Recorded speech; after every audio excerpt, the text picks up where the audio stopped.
So, joining us this morning to discuss more details about President Biden's decision, as well as the impact on the Democratic Party and its party polarization expert, is UC Davis professor Jim Adams. Jim, thanks so much for your time this morning. So, how does this change the presidential race, in your opinion? Well, this offers a major reset for the Democratic Party. The campaign over the last 3 weeks had been simply dominated by the question of whether President Biden would stay in the race. And the perspective that the American public was seeing was a Democratic Party that was deeply divided and in disarray. So the focus was completely on the Democrats and their problems. The focus was not on former President Trump. That played to the advantage of the Republicans and very much against the Democrats' interests. With a new candidate, presumably Vice President Kamala Harris, we have a reset and the chance for the Democrats to start over. Clearly, Harris has gotten the early backing from a lot of high-profile Democrats. Who are the Dems likely to nominate, in your opinion? And will they do it quickly? Because, again, the DNC is less than a month away now.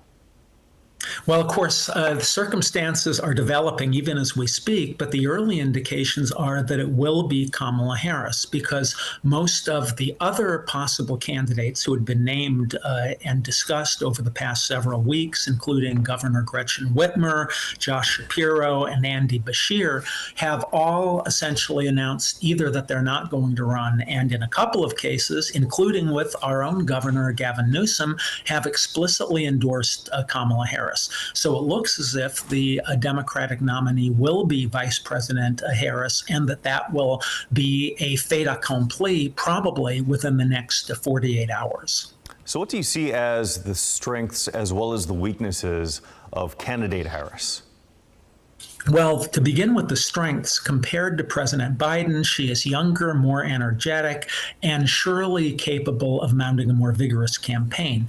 She also offers a jolt of energy to the Democratic Party at a time when the party, as I mentioned, was very much in disarray. We've seen already that the Democratic fundraising has spiked dramatically just in the last 18 hours since President Biden announced he was taking himself out of the race.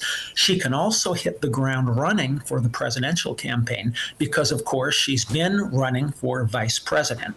In terms of her disadvantages, a majority of the country has an unfavorable view of Vice President Harris.